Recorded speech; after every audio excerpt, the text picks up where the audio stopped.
각 시대의 대징투 제27장 신앙 부흥과 참된 회개. 신앙 부흥과 죄의 자각.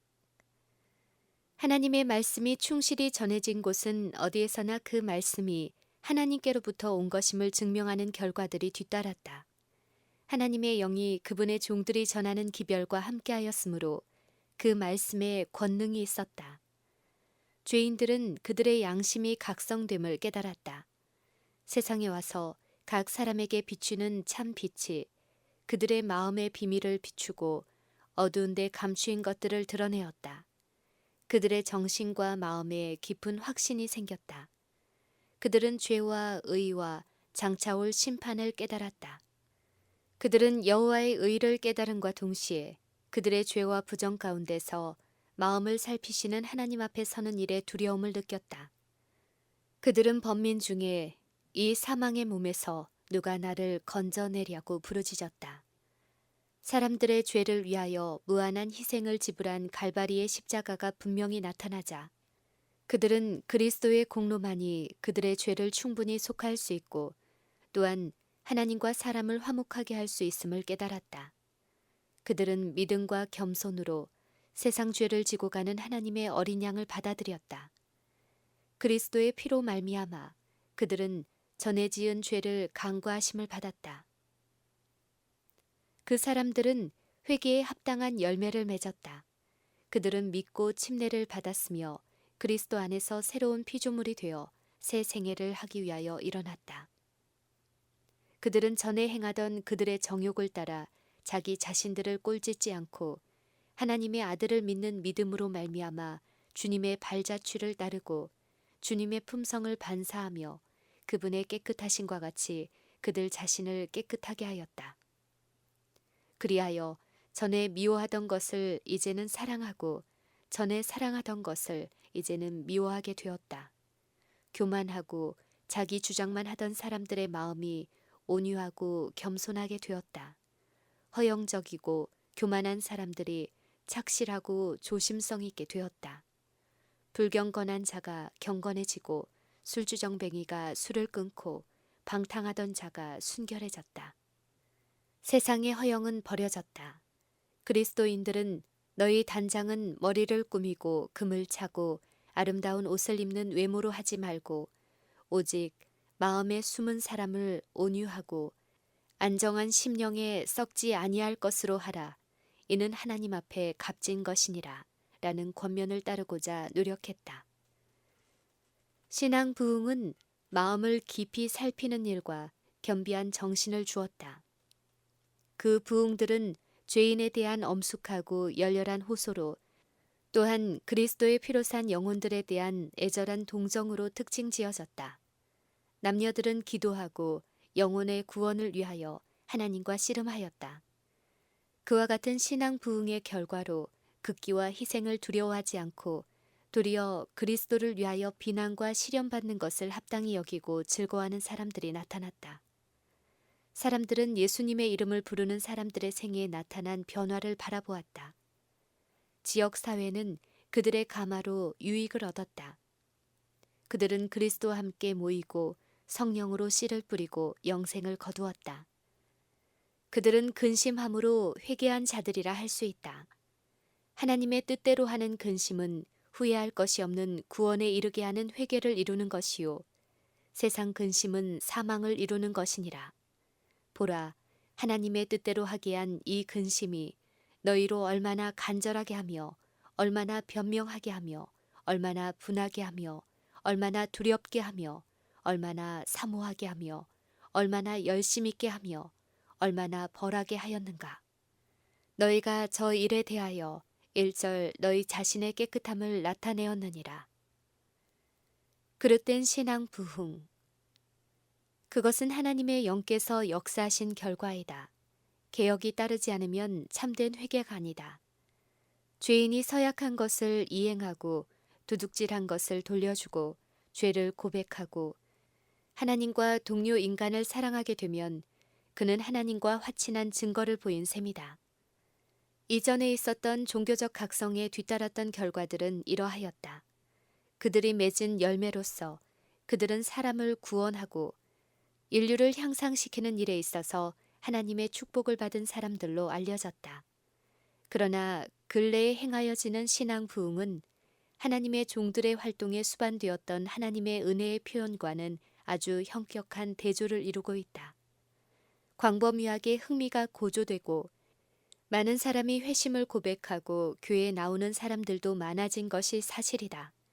그러나 참된 영적 생명이 그만큼 향상된 것을 보증할 만한 결과가 나타나지 않는다. 일시적으로 타오르는 불길은 오래지 않아 꺼져버리고 흑암은 오히려 전보다 더욱 심해진다. 인기 있는 신앙 부흥은 너무도 흔히 사람의 상상력에 호소하고 감정을 자극하며 새롭고 놀랄 만한 것에 대한 호기심을 만족시키는 방법으로 이루어진다. 그런 상황에서 회개한 자들은 성경의 진리에 별반 귀를 기울이고자 아니하고 선지자와 사도들의 증언에 별 흥미를 느끼지 아니한다. 종교 집회의 감정을 자극하는 어떤 특성이 없으면 그들은 매력을 느끼지 않는다.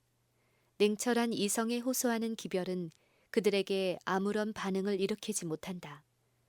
그들의 영원한 유익과 직접 관련되는 분명한 하나님의 말씀의 경고에도 그들은 유의하지 않는다. 참으로 회개한 모든 사람에게 있어서 하나님과 영원한 사물에 대한 관계는 인생의 큰 주제가 된다. 그러나 오늘날 인기 있는 교회에 하나님께 헌신하는 정신이 있는가? 회심하였노라고 하는 사람들도 여전히 교만과 세상을 사랑하는 마음을 버리지 않고 있다. 그들은 회개하기 전과 다름없이 자기를 이기고 제 십자가를 지고 온유하고 겸손하신 예수님을 따르려고 하지 않는다. 종교인으로 자처하면서도 그 원칙에 대하여 무지한 자들 때문에 종교는 무신론자들과 회의론자들의 놀림감이 되어버렸다. 경건의 능력은 많은 교회에서 거의 떠나갔다. 야유회, 연극, 자선시, 굉장한 건축, 개인들의 사치 등이 하나님께 대한 생각을 제거해버렸다. 토지와 재산과 세속적 직업이 사람들의 마음을 빼앗아서 영원한 이익에 속한 사물을 거의 주목해 볼 수 없다. 참 교회에 대한 사단의 공격. 믿음과 경건의 보편적인 퇴보에도 불구하고 교회 안에는 그리스도를 진실히 따르는 사람들이 있다. 하나님의 최후의 심판이 세상에 내리기 전에 주님의 백성 중에는 사도 시대 이래 일찍이 목격하지 못한 근본적인 경건의 부흥이 일어날 것이다. 하나님의 성령과 권능이 그분의 자녀들 위에 부어질 것이다. 그때가 되면 많은 사람들은 하나님과 그분의 말씀을 사랑하는 대신에 이 세상을 사랑하는 그러한 교회들에서 분리되어 나올 것이다. 목사들과 신자들을 막론한 많은 사람들이 주의 재림을 위하여 백성을 준비시키고자 이 시대에 전파되고 있는 큰 진리를 즐거이 받아들이게 될 것이다. 그러나 사람들의 원수는 이 일을 방해하려고 이 운동이 일어나기 전에 가짜 운동을 꾸며냄으로써 이를 막으려고 노력할 것이다. 그의 기만의 세력 아래 모이는 교회들 가운데는 마치 하나님의 특별한 축복이 내린 것처럼 보이게 할 것이다. 그리하여 신앙적 큰 부흥이 일어난 것처럼 생각하도록 나타낼 것이다. 많은 사람들은 실상은 전혀 다른 영의 역사임에도 불구하고 하나님께서 그들을 위하여 놀라운 정도로 역사하고 계신다고 기뻐할 것이다. 이와 같이 사단은 종교의 가면을 쓰고 자기의 세력을 모든 그리스도 교계에 확장하기에 진력할 것이다. 과거 반세기 동안에 일어난 신앙 부흥의 대부분에는 다소간 그와 같은 영향이 활동해 왔던 바, 장래에는 더욱 광범위한 운동들 가운데 나타날 것이다. 진리와 허위가 혼합된 감정적 흥분이 있으며 그것은 오도되기 쉽게 만들었다. 그러나 아무도 속임을 받을 필요는 없다.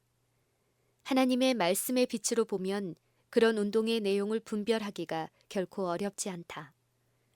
무릇 사람이 성경의 증거를 등한히 하고 극기하고 세속을 버리도록 요구하는 분명하고 심령을 살피게 하는 진리에서 돌아설 때 하나님의 축복을 받지 못하는 것이 분명하다.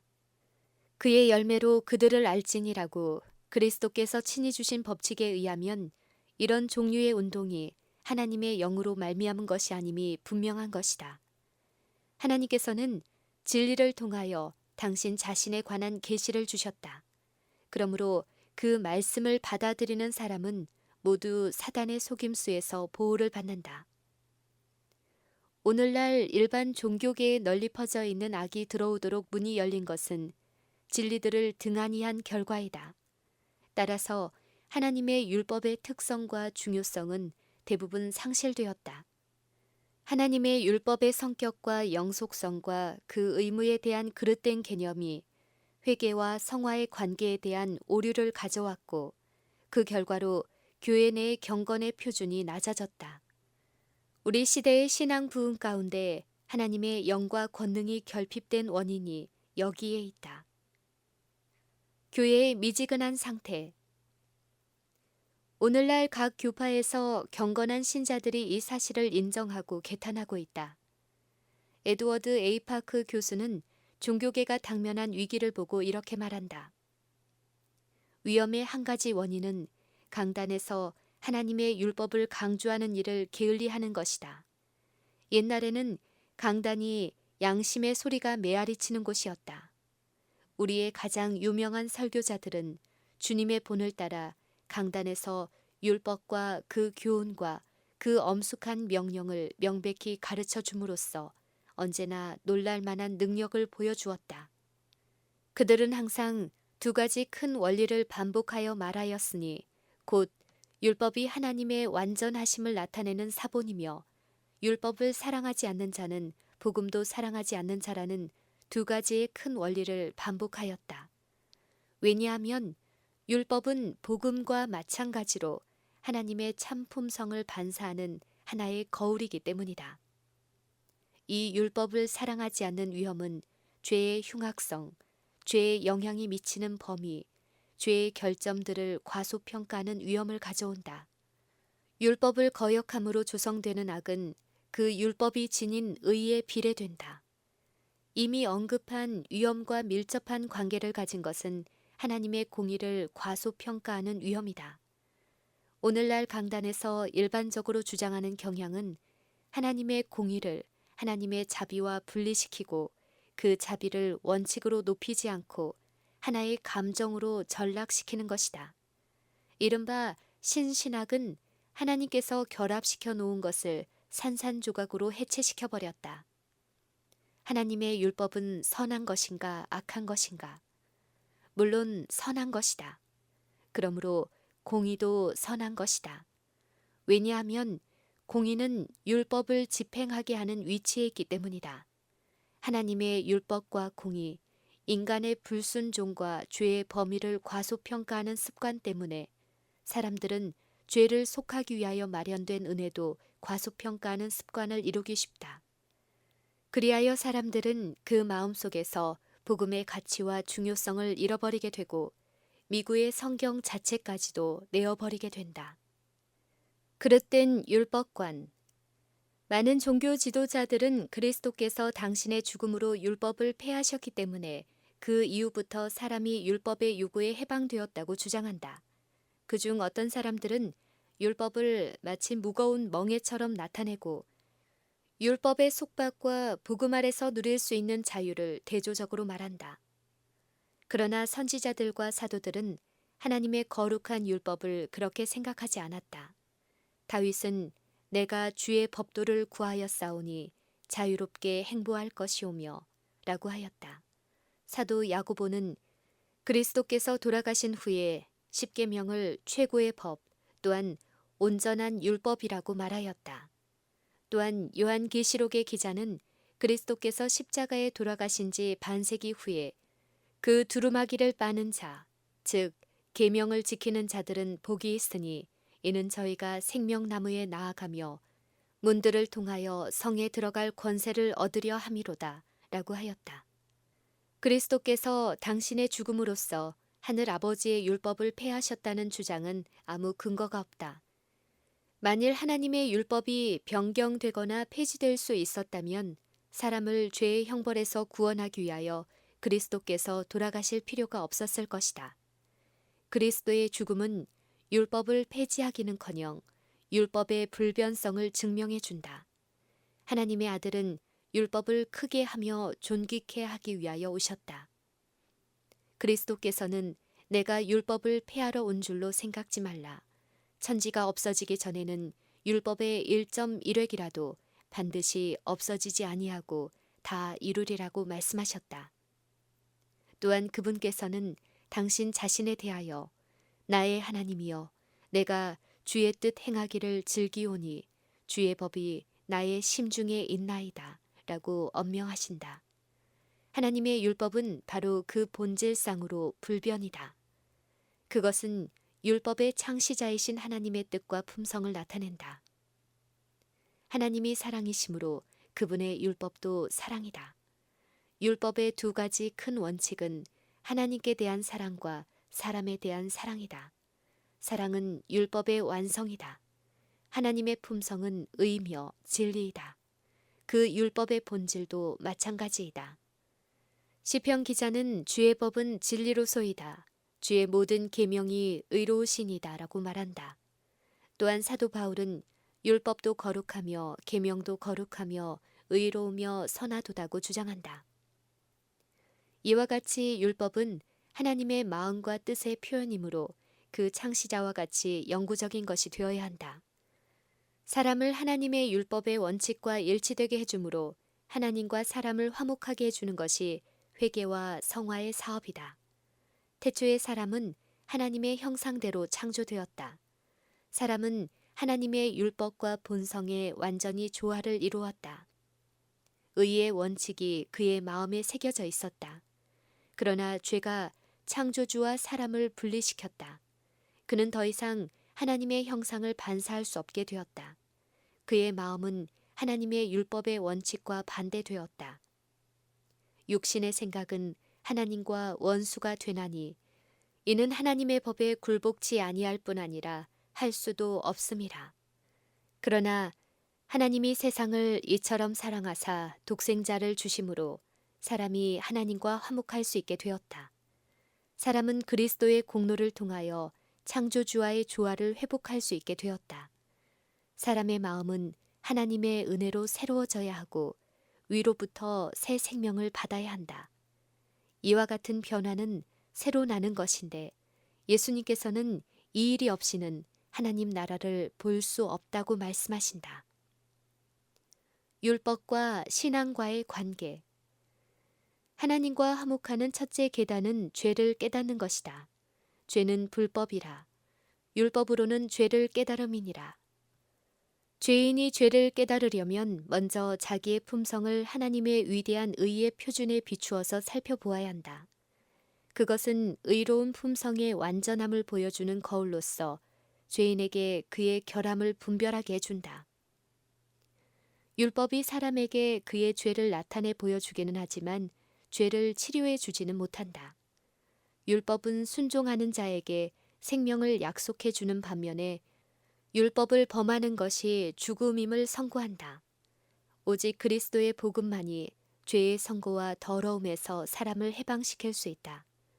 사람은 하나님의 율법을 범하였으므로 하나님께 회개하고 그리스도를 그의 속죄 제물로 믿어야 한다. 그렇게 함으로 사람은 전에 지은 죄를 간과하심으로 용서를 받고 신의 성품에 참여하는 자가 된다. 그리하여 그는 하나님의 아들이 되어 양자의 영을 받고 아바 아버지라고 부르짖게 된다. 그는 이제 하나님의 율법을 범하여도 무방한가? 바울은 그런즉 우리가 믿음으로 말미암아 율법을 폐하느뇨 그럴 수 없느니라. 도리어 율법을 굳게 세우느니라. 죄에 대하여 죽은 우리가 어찌 그 가운데 더 살리요? 라고 말한다. 요한은 하나님을 사랑하는 것은 이것이니 우리가 그의 계명들을 지키는 것이라. 그의 계명들은 무거운 것이 아니로다 라고 하였다. 새로 남으로써 사람의 마음은 하나님의 율법과 일치됨과 동시에 하나님과 조화를 이루게 된다.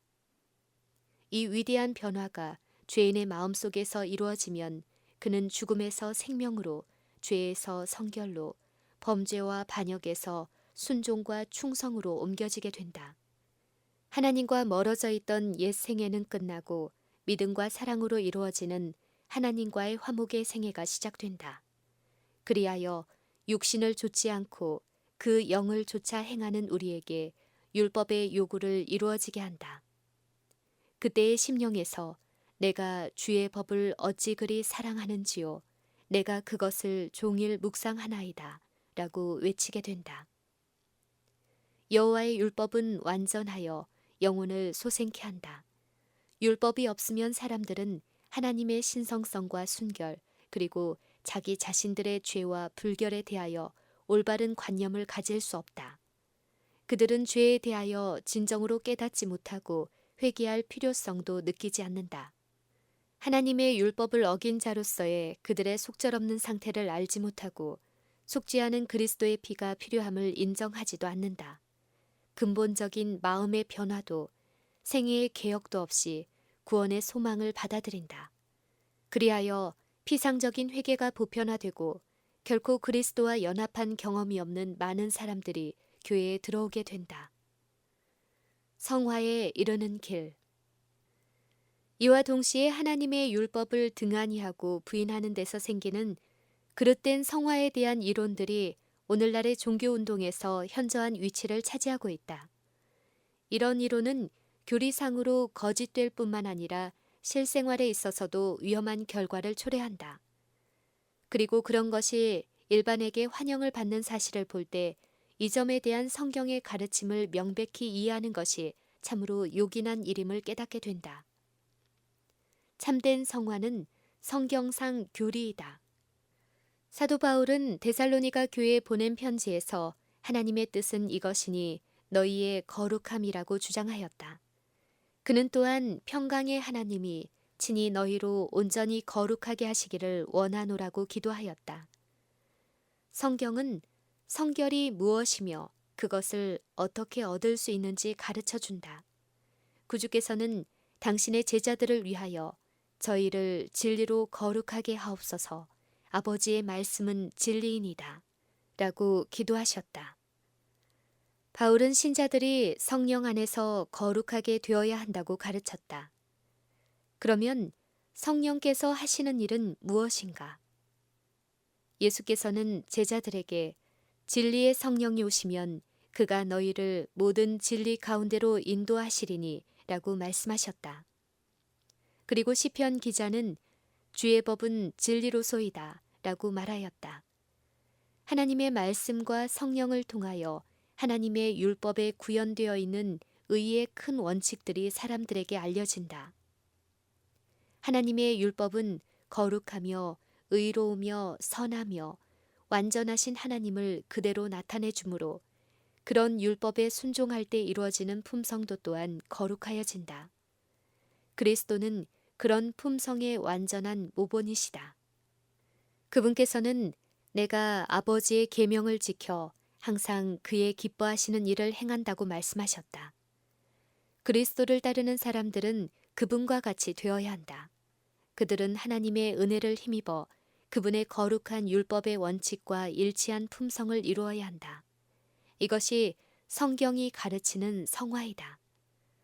이 일은 오직 그리스도를 믿는 믿음을 통하여 하나님의 영에 내재하시는 능력으로 말미암아서만 성취될 수 있다.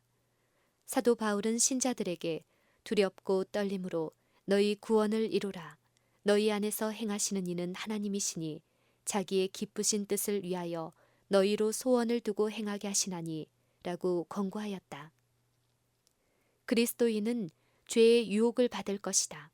그러나 그는 언제나 그것을 대항하여 싸울 것이다. 그러므로 그리스도의 도움이 필요하다. 사람의 연약함이 하나님의 능력과 연합될 때 믿음으로 우리 주 예수 그리스도로 말미암아 우리에게 이김을 주시는 하나님께 감사하노라고 부르짖게 된다. 성경은 성화의 과업이 점진적으로 이루어짐을 분명히 알려준다. 죄인이 회개하여 속죄의 피로 말미암아 하나님과 화목해질 때부터 그리스도인 생애가 시작된다. 이때부터 그는 완전한 데 나아가서 그리스도의 장성한 분량이 충만한 데까지 자라나야 한다. 사도 바울은 오직 한 일, 즉 뒤에 있는 것은 잊어버리고 앞에 있는 것을 잡으려고 표대를 향하여 그리스도 예수 안에서 하나님이 위에서 부르신 부름의 상을 위하여 쫓아가노라고 말하였다. 그리고 베드로도 성경이 제시하고 있는 성화를 얻는 계단을 우리에게 분명히 제시하고 있다. 그는 너희가 더욱 힘써 너희 믿음의 덕을, 덕의 지식을, 지식의 절제를, 절제의 인내를, 인내의 경건을, 경건의 형제 우애를, 형제 우애의 사랑을 공급하라. 너희가 이것을 행한즉 언제든지 실족치 아니하리라고 말하였다. 성화의 의미. 성경상 성화를 체험한 사람은 겸손한 정신을 나타낼 것이다. 성결의 두려운 위험을 목격한 사람들은 모세처럼 무한하신 하나님의 순결하심과 완전하심에 비하여 그들 자신의 무가치함을 깨닫게 된다. 선지자 다니엘은 참된 성화의 모본이었다. 그의 긴 일생은 그의 주님을 위하여 바친 고상한 봉사로 가득 차 있었다. 그는 하늘의 은총을 크게 받은 사람이었다. 그러나 이 존경받는 선지자는 자신의 순결과 성결을 주장하는 대신에 자신을 죄 많은 이스라엘의 한 사람으로 간주하고 자기 백성을 위하여 하나님께 탄원하였다. 우리가 주의 앞에 간구하옵는 것은 우리의 의를 의지하여 하는 것이 아니요 주의 큰 긍휼을 의지하여 함이니이다. 우리가 범죄하였고 악을 행하였나이다. 그는 다시 내가 이같이 말하여 기도하며 내 죄와 및 내 백성 이스라엘의 죄를 자복하나이다 라고 하였다. 그 후에 하나님의 아들이 나타나서 교훈을 주셨을 때 그는 내 몸에 힘이 빠졌고 나의 아름다운 빛이 변하여 썩은 듯하였고 나의 힘이 다 없어졌다고 하였다. 욥도 폭풍 가운데서 주님의 음성을 듣고 내가 스스로 하나고 티끌과 제 가운데서 회개하나이다 라고 부르짖었다. 또 이사야는 스랍들이 주님의 영광을 보고 거룩하다 거룩하다 거룩하다 만군의 여호와여 하고 창화하는 소리를 듣고 화로다 나여 망하게 되었도다 라고 크게 외쳤다. 바울은 셋째 하늘로 이끌려가서 사람의 말로 표현할 수 없는 말을 들은 후 자기 자신을 가리켜 모든 성도 중에 지극히 작은 자보다 더 작은 나라고 말하였다. 예수님의 품에 안겨서 사랑을 받은 요한은 그분의 영광을 보고 천사의 발 앞에 엎드려져 죽은 것 같이 되었다. 갈바리 십자가의 그늘 밑에 걸어가는 사람들은 자고하거나 죄에서 해방되었다고 으스대는 주장을 할 수 없다. 그들은 하나님의 아들의 심장을 파열시킨 고뇌의 원인이 자기들의 죄였다는 것을 느끼며 그런 생각이 그들을 스스로 겸비하게 할 것이다. 그리스도와 가장 가까이 생애하는 사람들은 인간의 죄악과 약점을 가장 분명히 깨닫고 그들의 유일한 희망이 십자가에서 돌아가셨다가 다시 부활하신 구주의 공로에 있다는 것을 알게 된다. 오늘날의 종교계에서 성화를 두드러지게 논의하고 있지만 자아를 높이고 하나님의 율법을 무시하는 정신과 병행시키고 있기 때문에 그것이 성경의 종교와는 거리가 먼 상태에 놓여 있다. 그렇게 주장하는 자들은 성화가 순간적인 것이며 오직 믿음으로만 완전한 성결을 얻을 수 있다고 가르친다. 그들은 믿기만 하면 축복은 내 것이다 라고 말한다. 받는 자 편에서는 그 이상의 노력을 할 필요가 없는 듯이 생각한다. 동시에 그들은 하나님의 율법의 권위를 부인하고 그들의 계명을 지켜야 할 의무에서 해방되었다고 주장한다. 그러나 하나님께 기쁨을 돌리는 일이 됨과 동시에 그분의 품성과 뜻의 표현이 되는 원칙에 조화되지 않으면서 사람이 하나님의 품성과 뜻에 일치하는 성결을 이룰 수 있겠는가? 아무런 투쟁도 극기도 세속적인 어리석음도 버리는 일을 요구하지 않는 안이한 종교를 믿고자 하는 욕망이 필경 믿음으로만 이루어진 교리, 곧 통속적인 믿음의 교리를 만들었다. 그러나 하나님의 말씀은 어떻게 말하고 있는가? 사도 야고보는 다음과 같이 말한다. 내 형제들아, 만일 사람이 믿음이 있노라 하고 행함이 없으면 무슨 이익이 있으리요? 그 믿음이 능히 자기를 구원하겠느냐? 이와 같이 행함이 없는 믿음은 그 자체가 죽은 것이라. 우리 조상 아브라함이 그 아들 이삭을 제단에 드릴 때에 행함으로 의롭다 하심을 받은 것이 아니냐. 내가 보거니와 믿음이 그의 행함과 함께 일하고 행함으로 믿음이 온전케 되었느니라. 이로 보건대 사람이 행함으로 의롭다 하심을 받고 믿음으로만 아니니라. 거룩한 산 제물. 하나님의 말씀의 증언은 이와 같이 사람을 유혹에 빠뜨리는 행함이 없는 믿음의 교리를 반대한다. 은혜를 받는 데 필요한 조건을 이행하지 않으면서 하나님의 은총을 받겠다고 주장하는 것은 믿음이 아니라 참남된 억측이다. 왜냐하면 참된 믿음은 성경의 약속과 법도에 근거를 두고 있기 때문이다. 하나님의 요구 중 한 가지를 고의적으로 범하면서 거룩해질 수 있다는 신조를 가지고 스스로 속지 말라. 죄인 줄 알면서 범하게 되면 깨우쳐주는 성령의 음성을 침묵해 하고 자신을 하나님에게서 떠나가게 한다. 죄는 불법이며 범죄하는 자마다 그를 보지도 못하였고 그를 알지도 못하였다. 요한은 그의 편지서들을 통하여 사랑을 충분하게 묘사하고 있지만 그는 하나님의 율법을 범하는 생애를 하면서도 거룩하게 될 수 있노라고 주장하는 부류에 속한 사람들의 참 모습을 나타내기에 주저하지 아니한다. 저를 아노라 하고 그의 계명을 지키지 아니하는 자는 거짓말하는 자요 진리가 그 속에 있지 아니하되 누구든지 그의 말씀을 지키는 자는 하나님의 사랑이 참으로 그 속에서 온전케 되었느니라. 여기에 모든 사람의 신앙 고백을 검토해 볼 수 있는 시금석이 있다. 우리는 하나님께서 하늘과 땅에서 성결의 표준으로 정해주신 유일의 척도로 재어보지 않고서는 어떤 사람도 성결하다고 할 수 없다. 도덕적 율법의 가치를 느끼지 않는 자들, 하나님의 계명을 소홀히 하거나 등한히 여기는 자들, 계명 중에 지극히 작은 것 하나라도 범하고 또 그렇게 남을 가르치는 자들은 하나님의 눈에 존중이 여겨질 수 없다. 그러므로 우리는 그들의 주장이 근거 없는 것임을 알 수 있다. 죄가 없노라고 주장하는 그 자체가 성결에서 참으로 멀리 떨어져 있다는 증거가 된다. 사람이 하나님의 무한하신 순결과 성결에 대한 진정한 개념을 이해하지 못하고 그들이 반드시 하나님의 품성과 일치되는 사람들이 되어야 한다는 것을 알지 못할 때, 또한 예수님의 순결과 고상한 모습, 그리고 사악하고 지독한 죄의 성질에 대하여 진정한 개념을 깨닫지 못할 때, 사람들은 자기 자신을 성결하다고 생각할 수 있다.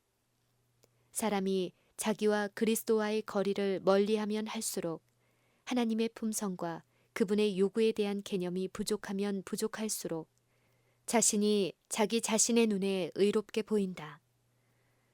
성경에서 설명한 성화는 전인, 곧 영과 혼과 몸을 다 포함한다. 바울은 데살로니가인들에게 보낸 편지에서 너희의 온 영과 혼과 몸이 우리 주 예수 그리스도로 강림하실 때에 흠없게 보존되기를 원하노라 라고 기도하였다. 그는 또한 내가 하나님의 모든 자비하심으로 너희를 권하노니 너희 몸을 하나님이 기뻐하시는 거룩한 산 제사로 드리라. 이는 너희의 드릴 영적 예배니라고 편지하였다. 고대 이스라엘 시대에 하나님께 드리는 모든 희생 제물들은 모두 엄밀히 검사되었다.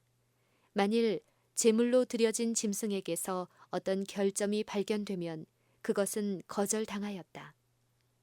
왜냐하면 제물은 흠없는 것으로 드리라고 하나님께서 명령하셨기 때문이다. 그와 같이 그리스도인들은 너희 몸을 하나님이 기뻐하시는 거룩한 산 제사로 드리라는 명령을 받고 있다. 이 목적을 이루기 위하여 그들은 자신들의 모든 능력들을 최선껏 양보한 상태로 유지하여야 한다. 마음과 몸의 능력을 약화시키는 모든 행위는 사람으로 하여금 그의 창조주를 위한 봉사에 부적당하게 만든다. 그러면 하나님께서는 사람이 드릴 수 있는 최선의 것이 아닌 것을 드릴 때 기뻐하실까? 그리스도께서는 내 마음을 다하여 주 너희 하나님을 사랑하라고 말씀하셨다. 마음을 다하여 하나님을 사랑하는 사람들은 그들의 생애로서 하나님께 최선의 봉사를 하고자 할 것이다. 그리고 그들은 하나님의 뜻을 행할 능력을 촉진시켜줄 율법과 조화되고자 그들의 모든 역량을 다하여 끊임없이 노력할 것이다. 그들은 정욕이나 식욕에 빠짐으로써 하나님 아버지께 드리는 제물을 약화시키거나 더럽히지 아니할 것이다. 성화와 일상생애. 베드로는 영혼을 거스려 싸우는 육체의 정욕을 제어하라고 말한다. 죄악적인 갈망을 만족시킬 때마다 신체의 기능이 마비되고 영적, 지적 감각력이 죽고 하나님의 말씀 혹은 성령의 감화는 마음에 빈약한 인상을 끼칠 수밖에 없게 된다. 바울은 고린도 사람들에게 우리가 하나님을 두려워하는 가운데 거룩함을 온전히 이루어 육과 영의 온갖 더러운 것에서 자신을 깨끗게 하자고 말했다. 그는 또한 사랑과 희락과 화평과 오래 참음과 자비와 양선과 충성과 온유와 같은 성령의 열매의 절제를 부과시켰다. 영감으로 된 이런 말씀들이 있음에도 불구하고 그리스도인이라고 공언하는 참으로 많은 사람들이 그들의 이익을 추구하고 유행을 따르기에 급급한 나머지 그들의 능력을 약화시키고 있다. 또한 참으로 많은 사람들이 탐심과 음주와 금지된 쾌락을 통하여 그들의 고상한 인간성을 타락시키고 있다.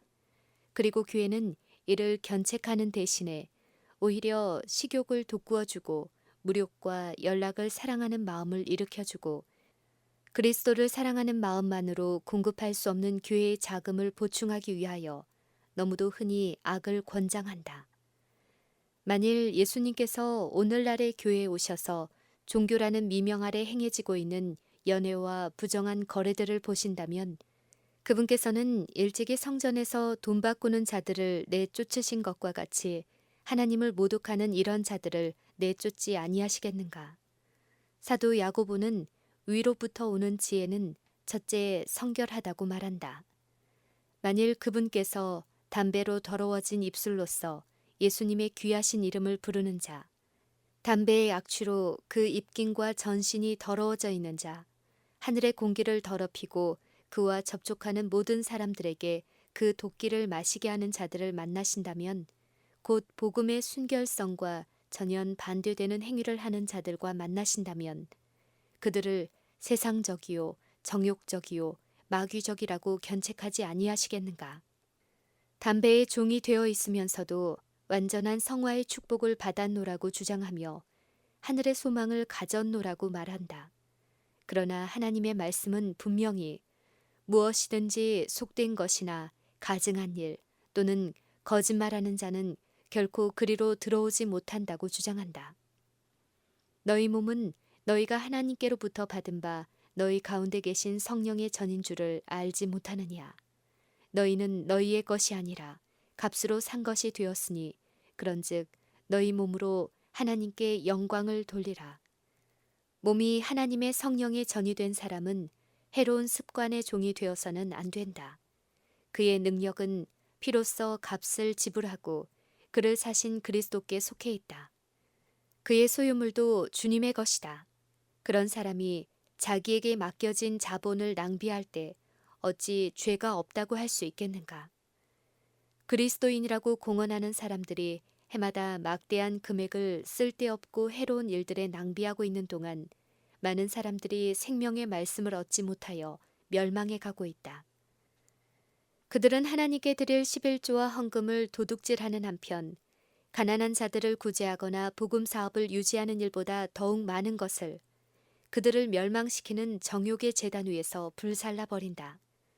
만일 그리스도를 따르는 자들이라고 공언하는 모든 사람들이 진정으로 성화되었을 것 같으면 그들의 재물은 쓸데없고 해로운 방종에 낭비되지 아니하고 주님의 복으로 돌아가게 되었을 것이며 그리스도인들은 절제와 극기와 자아 희생의 모본을 보이게 되었을 것이다.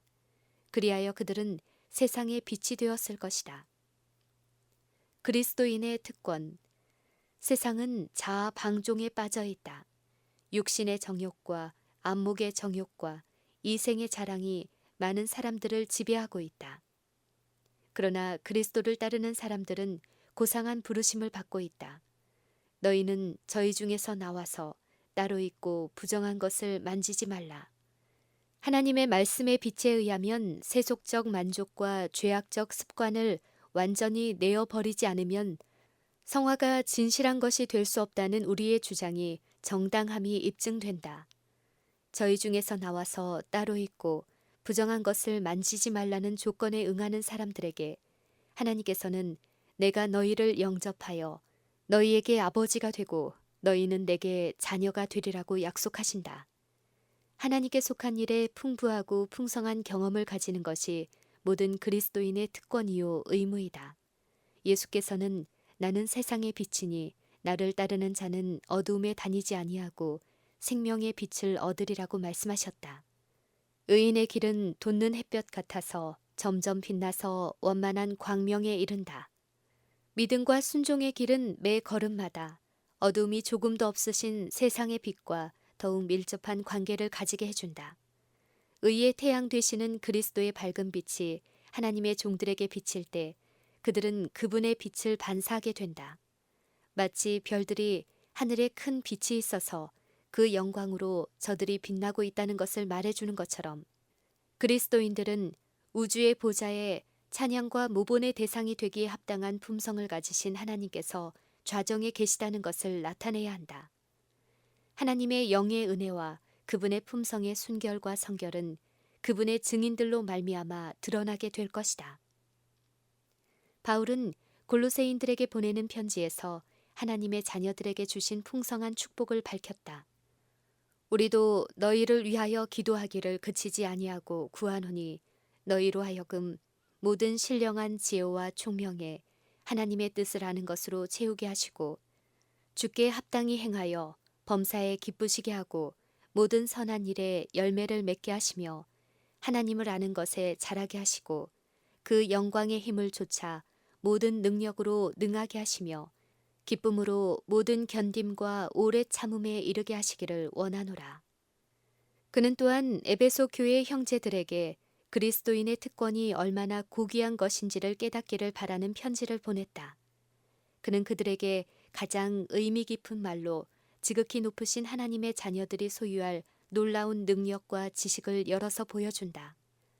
성령으로 말미암아 속사람을 능력으로 강건하게 하옵시며 사랑 가운데서 뿌리가 박히고 터가 굳어져서 능히 모든 성도와 함께 지식에 그 넘치는 그리스도의 사랑을 알아 그 넓이와 길이와 높이와 깊이가 어떠함을 깨닫는 것이 그들의 특권이었다. 그리고 하나님의 모든 충만하신 것으로 너희에게 충만하게 하시기를 구하노라고 기도하므로 그 사도의 간구는 절정에 이르게 된다. 우리가 하늘에 계신 우리 아버지의 약속을 믿는 믿음을 통하여 도달할 수 있는 높은 표준이 여기에 밝혀져 있다. 그리고 그 표준에 도달할 때 우리는 그분의 요구를 이루게 된다. 그리스도의 공로로 우리는 무한한 능력을 가지신 하나님의 보좌에 가까이 나아갈 수 있다. 자기 아들을 아끼지 아니하시고 우리 모든 사람을 위하여 내어주시니가 어찌 그 아들과 함께 모든 것을 우리에게 은사로 주지 아니하시느뇨. 아버지께서 당신의 아들에게 성령을 아낌없이 주셨으므로 우리들도 그 영으로 충만함을 입을 수 있다. 예수님께서는 말씀하신다. 너희가 악할지라도 좋은 것을 자식에게 줄 알거든 하물며 너희 천부께서 구하는 자에게 성령을 주시지 않겠느냐. 내 이름으로 무엇이든지 내게 구하면 내가 시행하리라. 구하라. 그리하면 받으리니 너희 기쁨이 충만하리라. 그리스도인 생애는 겸손으로 특징 지어져야 하지만 슬픔과 자아 열시 같은 것으로 특색이 이루어져서는 안 된다. 하나님께서 인정하시고 축복하시는 생애를 누리는 것이 각 사람의 특권이다. 우리가 언제나 죄의식과 흑암 아래 지내는 것이 하늘 아버지의 뜻이 아니다. 머리는 숙이고 심중은 자아에 대한 생각으로 충만해 있으면 참된 겸손의 증거가 아니다. 우리는 예수님께로 나아가 깨끗하게 되고 율법 앞에 부끄러움과 가책 없이 설 수 있어야 한다. 그러므로 이제 그리스도 예수 안에 있는 자에게는 결코 정죄함이 없느니라. 하나님에 의한 승리의 생애. 타락한 아담의 자손들이 예수님을 통하여 하나님의 아들들이 된다. 거룩하게 하시는 자와 거룩하게 함을 입은 자들이 다 하나에서 난지라. 그러므로 형제라 부르시기를 부끄러워 아니하신다. 그리스도인 생애는 하나님을 믿는 믿음과 승리와 기쁨의 생애가 되어야 한다. 대저 하나님께로서 난 자마다 세상을 이기느니라. 세상을 이긴 이김은 믿음이니라.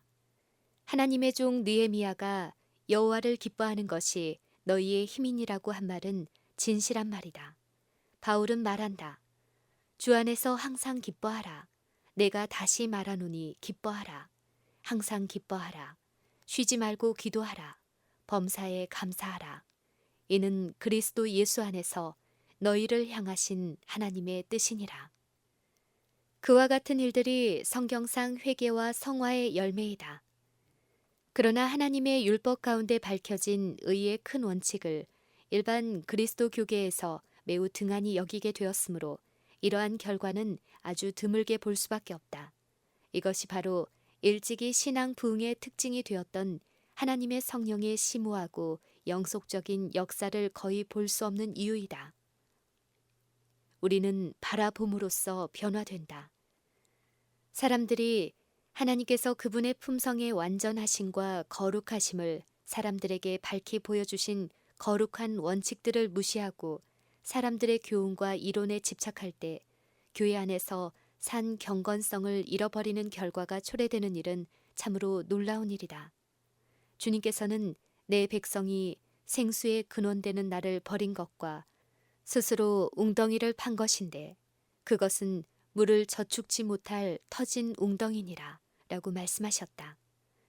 복 있는 사람은 악인의 꾀를 좇지 아니하며 오직 여호와의 율법을 즐거워하여 그 율법을 주야로 묵상하는 자로다. 저는 시냇가에 심은 나무가 시절을 쫓아 과실을 맺으며 그 잎사귀가 마르지 아니함 같으니 그 행사가 다 형통하리로다. 하나님의 율법이 다시 그 정당한 위치를 회복할 때에만 하나님의 백성이라고 공언하는 사람들 사이에서 초대교회가 가졌던 믿음과 경건의 부흥이 일어날 수 있다. 여호와께서 이같이 말씀하시되 너희는 길에 서서 보며 옛적 길, 곧 선한 길이 어디인지 알아보고 그리로 행하라. 너희 심령이 평강을 얻으리라.